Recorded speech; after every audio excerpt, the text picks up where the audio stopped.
The king hadn't slept in 3 nights. From the highest balcony of the palace, he stared down at the city below. Torches flickered in the streets. Messengers ran through the gates. Soldiers hurried across the courtyards. Something was wrong. Everyone knew it. No one dared say it aloud. King Adrian gripped the stone railing and looked toward the northern hills. Beyond them, an army was marching toward his kingdom, and it was getting closer every day. For 20 years, Adrian had ruled without challenge. His kingdom was wealthy, his army was strong, his enemies feared him. At least that's what he believed. Then came the letter. It arrived before dawn. A single sheet of paper, a few lines of ink. His most trusted general had joined the enemy. Half the army had gone with him.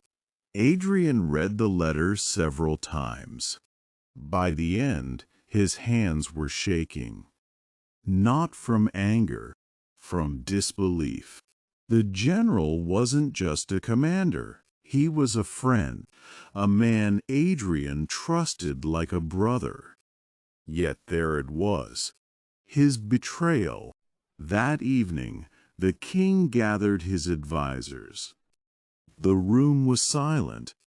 Finally, an old counselor spoke. "We should leave the capital." Adrian slammed his fist against the table. "Leave?" The counselor lowered his eyes. "If we stay, Your Majesty, we will be trapped." The king looked around the room. These men had once spoken with confidence. Now they avoided his gaze.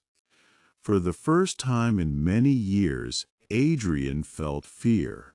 Not fear of battle, not fear of death, fear of losing everything.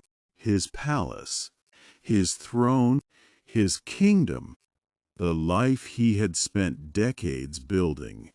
3 days later, the city surrendered, not to the enemy, but through the decision of its own people, and just like that, the king became a fugitive.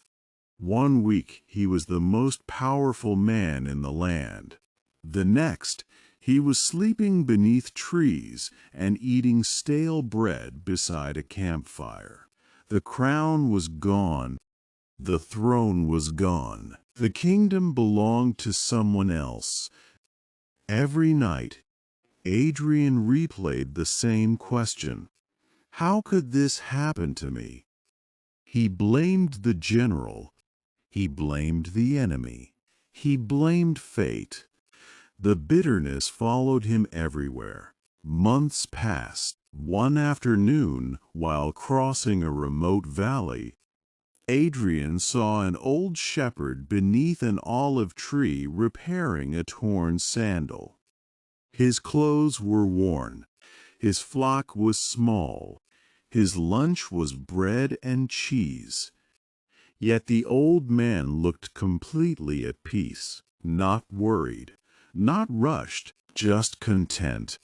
The shepherd noticed Adrian watching.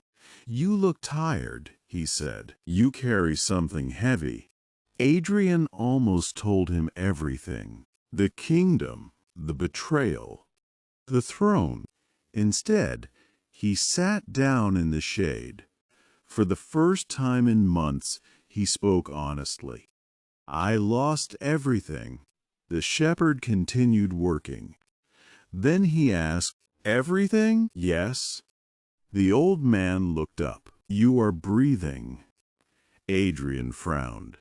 "What? You said you lost everything, but you're still here." The king stared at him. The shepherd smiled. "Maybe you lost many things, but not everything." Those words stayed with Adrian. Slowly, his thoughts began to change. He stopped asking why he had lost his kingdom. He started asking what remained. His strength remained. His experience remained.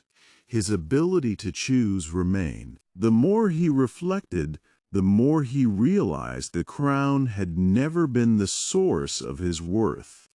It had only been a symbol. Years later, Adrian never reclaimed his throne. Instead, he settled in a small village near the valley.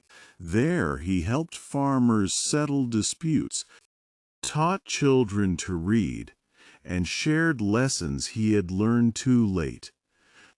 People respected him, not because he had once worn a crown, but because he had learned how to live without one.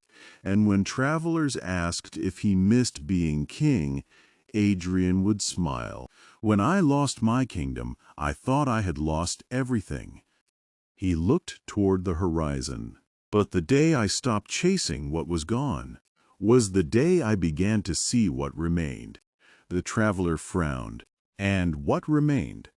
Adrian's smile widened. My character, my choices, my peace. A kingdom can be taken. Even a lifetime of work can be taken. But no one can take the person you choose to become. The sun slipped below the horizon. And for the first time in his life, Adrian understood something he had never learned as a king.